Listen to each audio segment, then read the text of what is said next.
urinang Abu Lahab, anak Abu Lahab. Hai putoli Abu Lahab. Ikubah Abu Lahab dalam sebuah tempat hinan. Bukan dengan cara wajib. Ipu dua Abu dekai dak pasar. Dia uruti itu nyung ngam penganyah Abu Lahab. Takut karena nah lagi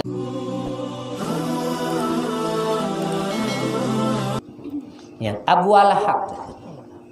Nyen Abu Lahab nyen adalah manusia yang paling takun lagi yang paling angker, paling berpengaruh, lepeng, raya kekuasaan pu yang gepegah idinga.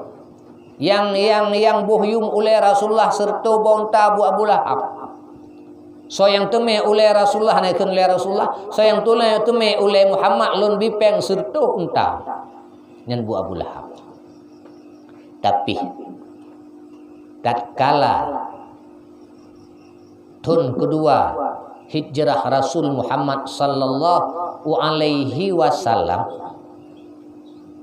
pada saat itulah mulai redup pudar hanali power itu Abu Lahab kamulai hai dingole li bawahan harta hanali kadit kekuasaan hanali konyen sakit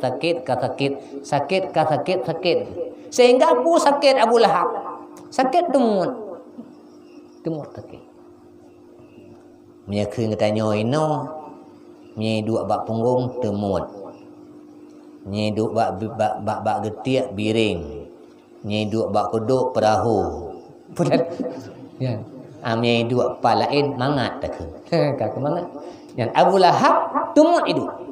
Temut Abu Lahab hantar bangun temut tanya paling-paling sekedar segai nanah bacut, darah bacut. Tapi temut Abu Lahab lano kiang dihina Allah. Dukna kiang jangankan pengawal, jangankan bawahan urinang Abu Lahab, anak Abu Lahab. Hai putoli Abu Lahab. Ikubah Abu Lahab dalam sebuah tempat hinan. Bukan dengan cara wajib. Ipu dua Abu dekai dak pasar. Dia uruti itu nyung ngam penganyah Abu Lahab. Takut karena nah lagi ini kan? Ya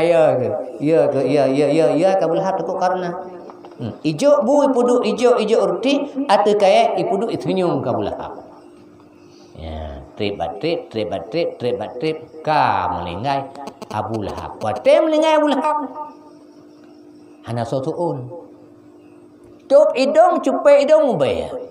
Yang duk kian kibanjarai pegat ico Abu Lahab jibuh lang kulit kelidai lang kulit jibalut jika jihu ngang kelidai ho jihu lang uruk gedeh yang kali disediakan nyanduk gepihina li Allah hana tonton kan urung pihu le kelidai ditulak li anak ora ke engkai nyanduk ne pedeh kehinaan oleh Allah Subhanahu wa taala yang kita malaikat ya Allah be negunci ya Allah atelon